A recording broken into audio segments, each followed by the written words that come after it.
got love for my niggas on my family tree. I got love. Nathaniel Dwayne Hale, better known as Nate Dogg, was a legendary figure in the hip-hop and R&B world, renowned for his smooth baritone voice and unforgettable hooks. He was instrumental in defining the G-Funk era of the 1990s, collaborating with some of the biggest names in the industry, including Snoop Dogg, Dr. Dre, and Warren G. The twig, all of you search know what's up with 213. So I hook select on 21 and Lewis and Brother Shoot. Despite his monumental contributions to music, Nate Dogg's life was marred by personal struggles and health issues that ultimately led to his untimely death. Let's delve into the life, career, and tragic end of Nate Dogg. Early life.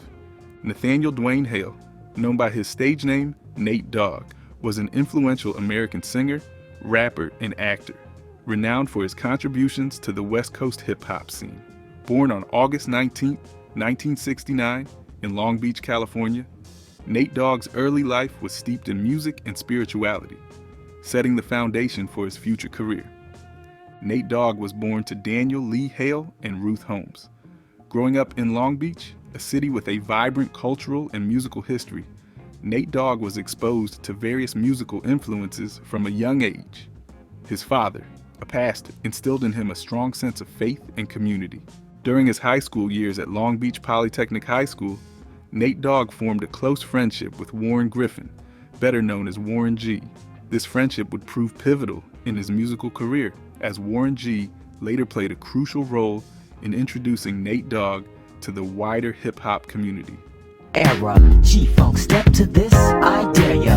Funk, on a whole new level. The rhythm is the bass of the... Their bond was rooted not only in their shared love for music, but also in their similar life experiences growing up in Long Beach. Nate Dogg's musical journey began in the church. He sang at the New Hope Baptist Church in Long Beach, where his father served as the pastor. The church provided him with an environment to nurture his vocal talents and develop his unique singing style.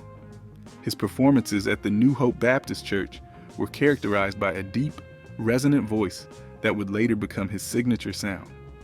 Additionally, Nate Dogg spent time in Clarksdale, Mississippi, where he sang at the Lifeline Baptist Church. This experience broadened his musical exposure and allowed him to immerse himself in the rich musical traditions of the South. Clarksdale, known for its significant contribution to the blues genre,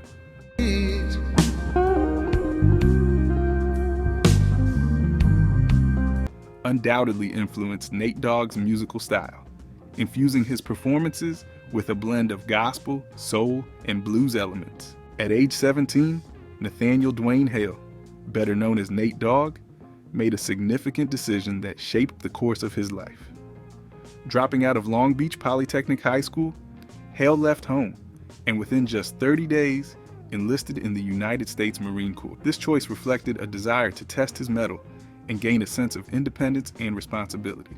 In 1986, Nate Dogg embarked on his journey with the Marines, a branch of the U.S. military renowned for its rigorous training and demanding standards. His enlistment was a bold move for a young man seeking to prove his maturity and resilience. The Marines provided a structured and disciplined environment that was a stark contrast to his civilian life in Long Beach.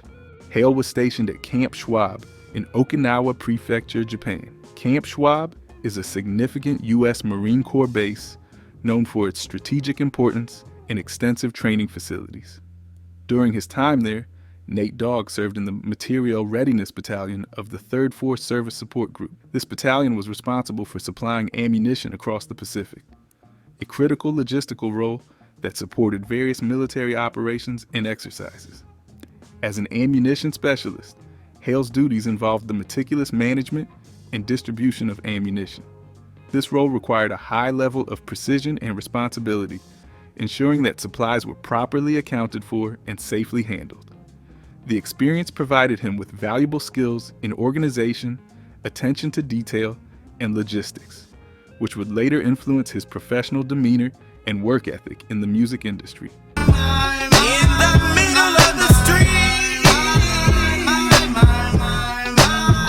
After serving 3 years, Nate Dogg was discharged from the Marines in 1989.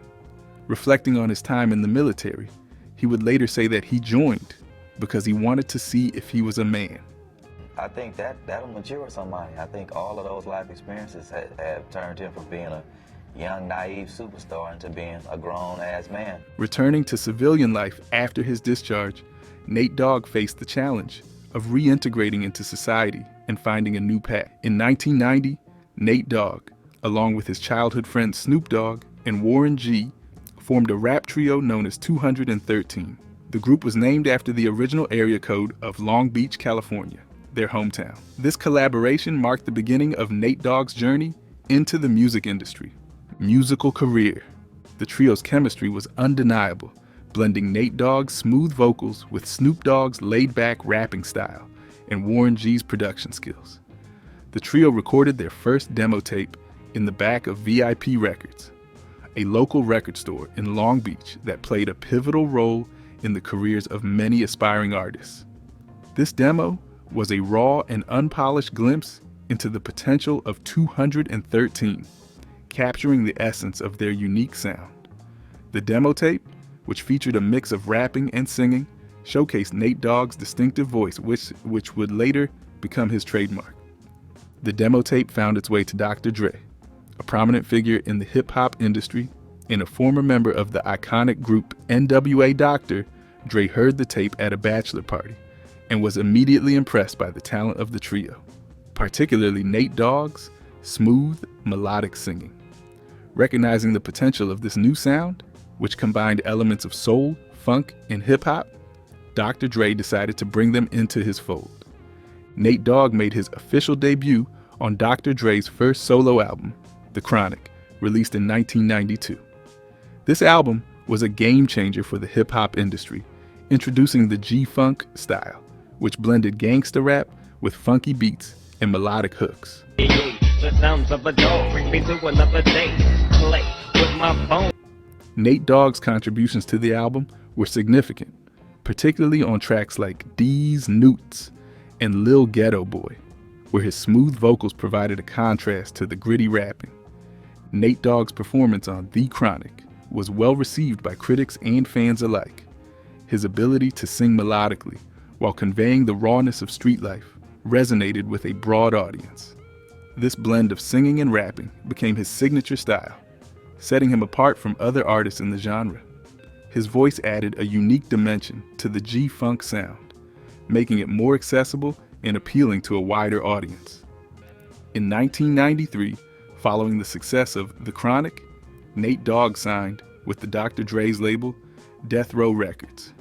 This label was home to some of the biggest names in hip-hop, including Snoop Dogg and Tupac Shakur. Being part of Death Row Records positioned Nate Dogg at the epicenter of the West Coast hip-hop scene during its golden era. Nate Dogg also featured prominently on Snoop Dogg's debut solo album, Doggy Style, released in 1993. This album further solidified the G-Funk sound and was a commercial success.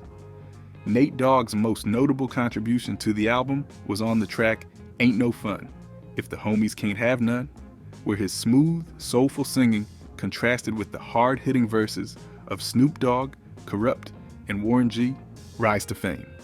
In 1994, Nate Dogg's career reached new heights with the release of Regulate, a duet with Warren G. Chillin' all alone. Just hit the east side of the LBC on a mission. The single, co-written by Nate Dogg, became an instant classic, epitomizing the G-Funk era. The song, which samples Michael McDonald's I Keep Forgetting, Every Time You're Near, tells a story of street life and survival in Long Beach. Regulate was a massive hit, reaching number 2 on the Billboard Hot 100 and solidifying both Nate Dogg and Warren G as prominent figures in hip-hop. Also in 1994, Nate Dogg contributed to the track How Long Will They Mourn Me? From Thug Life's album, Thug Life Volume 1 Thug Life, founded by Tupac Shakur, was a group that sought to address social issues through their music.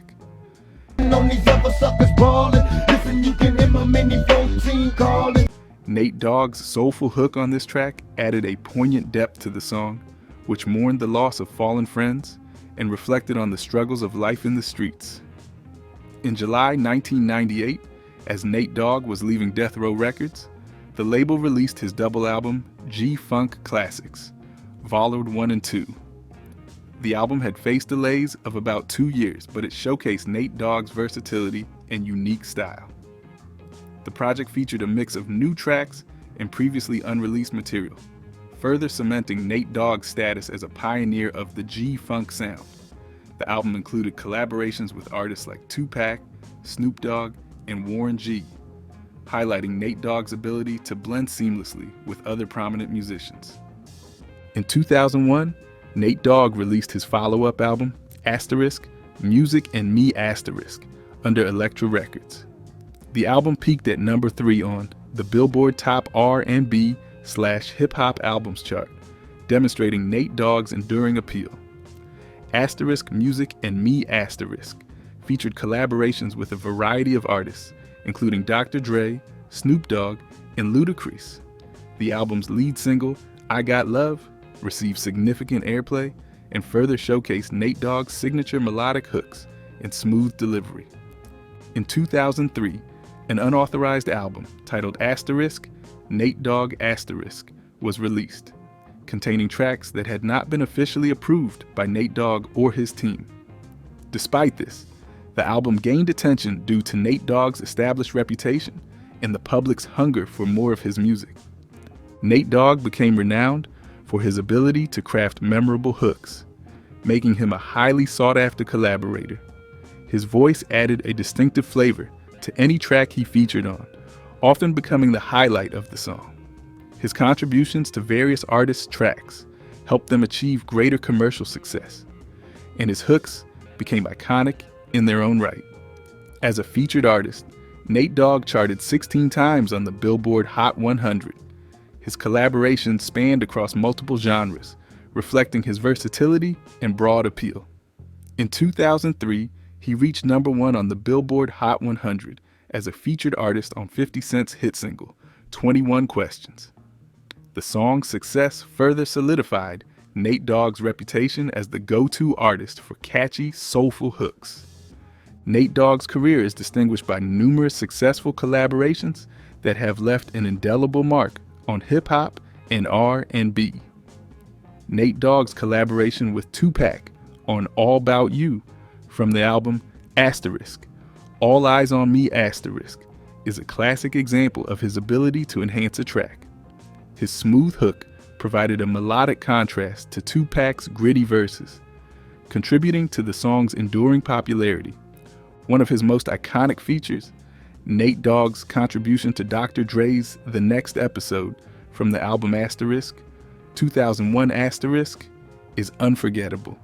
His line, "Hold up, hey," followed by "Smoke weed every day," became a cultural catchphrase, cementing the track's status as a timeless hip-hop anthem.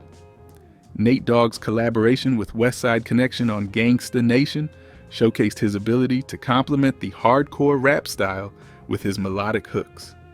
The track from the album Terrorist Threats became a hit and demonstrated his versatility as an artist. Nate Dogg's collaboration with Ludacris on Area Codes became a club anthem. The track from Ludacris's album Asterisk, Word of Moof Asterisk, featured Nate Dogg's memorable chorus listing different area codes, adding a catchy element to the song. On Houston's I Like That, Nate Dogg's vocals contributed to the song's success. The track, which also featured Chingy and I-20, became a commercial hit, further demonstrating Nate Dogg's wide-ranging appeal. In 2002, Nate Dogg appeared on a celebrity episode of the game show Weakest Link.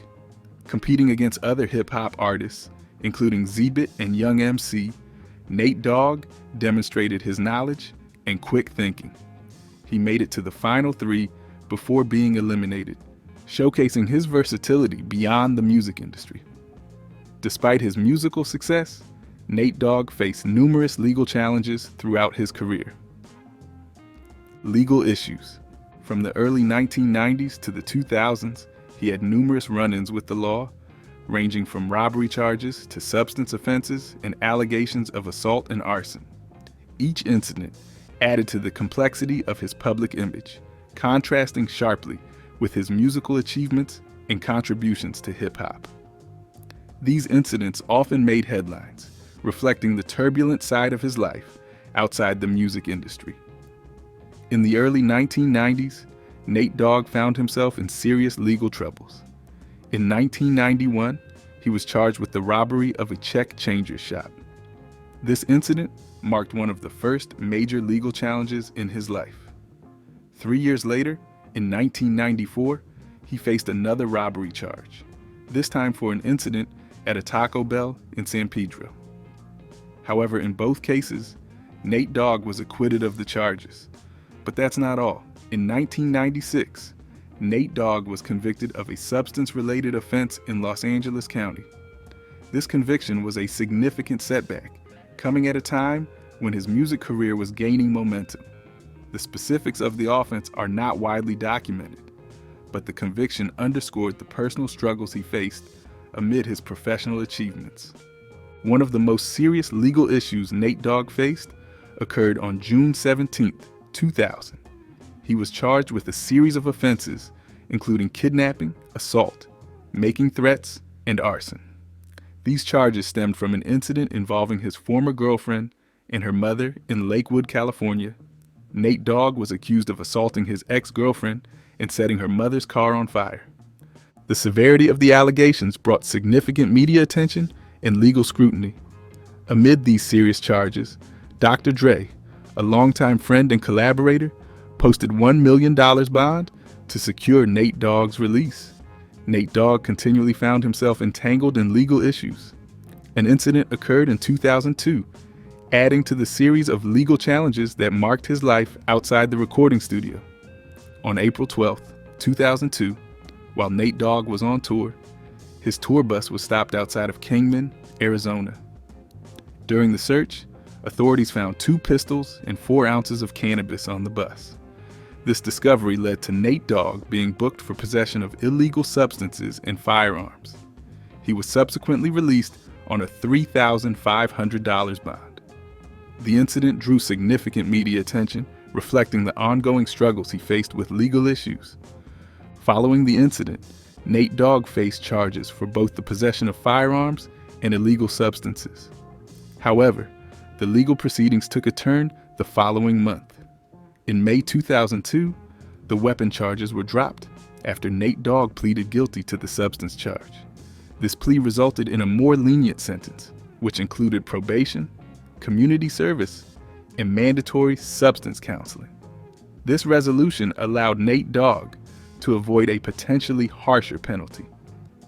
Nate Dogg's legal troubles continued into the latter part of the 2000s, resulting in a significant legal case in 2006 and its subsequent resolution in 2008. In July 2006, he faced a serious number of charges, including misdemeanor aggravated trespassing, telephone harassment, battery assault, dissuading a witness from reporting a crime, and breaking a restraining order. These charges stemmed from an incident involving ongoing domestic issues, reflecting a troubling pattern of personal conflict. The legal situation reached a resolution on March 20th, 2008, when Nate Dogg pleaded guilty to charges of trespassing and battery. As a result of this plea agreement, he faced several legal consequences. He lost his right to own firearms for 10 years, a significant restriction given his prior issues with firearms. Additionally, he was sentenced to 3 years of probation in order to participate in a domestic violence intervention program. This program was designed to address and rehabilitate the issues related to violence, emphasizing the seriousness of the charges and the need for intervention. These legal challenges had profound implications for Nate Dogg, both personally and professionally. The charges and subsequent sentencing highlighted ongoing personal struggles, particularly related to violence and substance misuse. The mandatory intervention program aimed to address these underlying issues, but the legal battles were a stark reminder of the difficulties he faced outside of his musical career.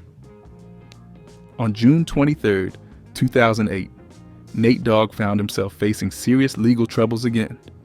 He was charged with 2 felony counts of criminal threats and 1 count of stalking following allegations that he threatened his estranged wife through emails and pursued her on Interstate 405. The charges stemmed from a troubling incident in which Nate Dogg reportedly engaged in threatening behavior that alarmed his estranged wife and led to law enforcement involvement. The severity of these charges highlighted a continued pattern of personal difficulties that Nate Dogg faced. Despite the gravity of the allegations, Nate Dogg pleaded not guilty to the charges. The case was closely watched, reflecting both the legal and personal challenges he was navigating at the time. However, in April 2009, the charges were dropped. This outcome was largely due to the alleged victim's failure to contact prosecutors, which significantly weakened the case against him. The dismissal of these charges was a relief for Nate Dogg, yet it did little to alleviate the broader concerns surrounding his legal and personal issues. Nate Dogg was also convicted of driving under the influence of drugs around the same period. This conviction added another layer of legal trouble, reflecting ongoing struggles with substance abuse. The DUI conviction not only compounded his legal issues, but also underscored the personal challenges he was dealing with, including problems related to drug use. The negative publicity surrounding these legal issues had the potential to impact Nate Dogg's public image and career. Despite these challenges, he continued to maintain a prominent presence in hip-hop. His ability to collaborate with leading artists and contribute significantly to the music industry demonstrated his resilience and dedication. In addition to his legal issues, Nate Dogg faced significant health challenges later in life. These health issues profoundly impacted his personal and professional life and ultimately led to his untimely death. Health issues. On December 19, 2007, Nate Dogg suffered his first stroke. This serious health event required immediate medical attention, and he was admitted to Pomona Valley Hospital Medical Center. After spending a week in the hospital, Nate Dogg was transferred to a rehabilitation facility to begin the long process of recovery. Although the stroke weakened the left side of his body, it did not affect his cognitive functions or his voice, which was a crucial aspect of his career as a singer. Medical professionals were optimistic about his chances for a full recovery, given that his speech and mental faculties remained intact. Despite the initial optimism surrounding his recovery, Nate Dogg's health took another critical hit on September 12, 2008, when he suffered a second stroke. This second stroke compounded the difficulties he faced, further jeopardizing his health and recovery process. The recurrence of such a severe health issue indicated the ongoing and serious nature of his medical condition. The toll of multiple strokes proved too much for Nate Dogg. On March 15, 2011, he passed away at the age of 41 in Long Beach, California. The exact cause of death was attributed to complications from the multiple strokes he had suffered. Some reports also suggested that congestive heart failure might have played a role in his death. His passing marked a significant loss to the music industry and his fans, as he was widely regarded for his distinctive voice and contributions to hip-hop and R&B. Nate Dogg was interred at Forest Lawn Memorial Park in Long Beach, a final resting place befitting his status as a significant figure in the music industry.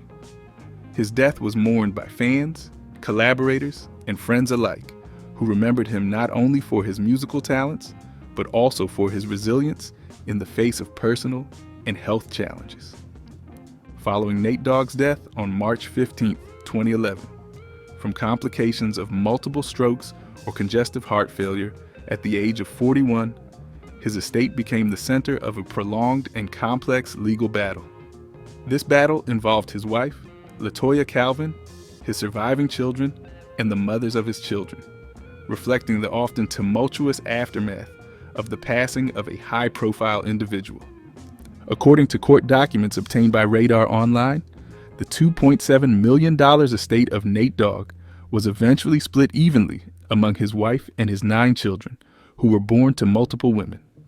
Before this final valuation and distribution could be determined, all of Nate Dogg's outstanding debts, including a significant $144,000 owed in taxes to the IRS, had to be settled.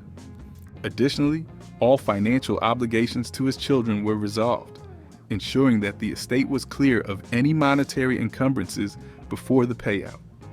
The process of valuing and dividing Nate Dogg's estate was fraught with drama and legal challenges. LaToya Calvin, who had appointed herself as the executor of the estate, became embroiled in a heated dispute with 6 of Nate Dogg's children. The children contested Calvin's role and entitlement, presenting proof that Nate Dogg had filed for divorce from her just weeks prior to his death. Despite this evidence, it was legally determined that LaToya Calvin was still Nate Dogg's wife at the time of his passing, thus entitling her to a share of the estate proceeds. Throughout the legal battle, it was also revealed that Nate Dogg had fathered 9 children in total, rather than the 6 that were initially believed. This revelation further complicated the division of the estate, as the legal proceedings had to account for all of his children and ensure that each received an equitable share. The legacy of Nate Dogg extends beyond his own musical contributions, living on through his children and their endeavors in both sports and music.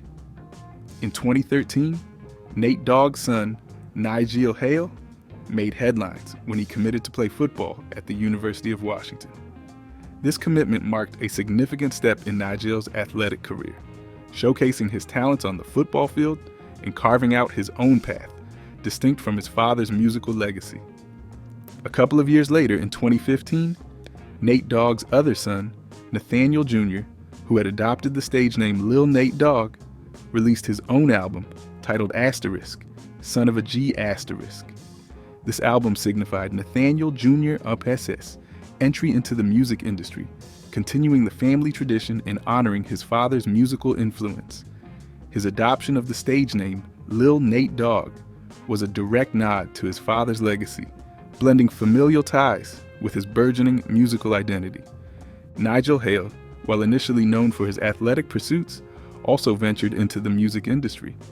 Adopting the stage name Hale, he released his debut studio album, Asterisk, Young OG Asterisk, in 2020.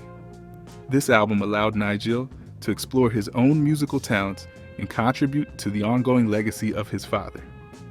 And Hale's entry into the music scene demonstrated the diverse talents within the Hale family, spanning both sports and music. In addition to the efforts of his children, there were plans to continue Nate Dogg's musical legacy posthumously. In 2012, it was announced that a final studio album titled Asterisk, Nate Dogg, It's a Wonderful Life. Asterisk was in the works. The album was slated for a late spring or early summer 2013 release through 7 Arts Music and United Media and Music Group. However, as of 2024, the album has not been released, with no further announcements made regarding its status. The project was quietly shelved, leaving fans and the music community without the anticipated final work from Nate Dogg. The announcement and subsequent shelving of It's a Wonderful Life reflect the complexities and challenges often associated with posthumous releases. Despite the anticipation and initial plans, the album's release never came to fruition, adding an element of unfinished business to Nate Dogg's musical legacy. Nate Dogg's contributions to hip-hop and R&B are undeniable. His unique blend of singing and rapping, coupled with his smooth, melodic voice, helped define the G-Funk era and influenced countless artists. What do you think of Nate Dogg's journey? Share your thoughts in the comment section below. Did you like this video? Like, subscribe, and turn on notifications for more entertaining videos. And do not forget to explore our other videos for more interesting stories and insights.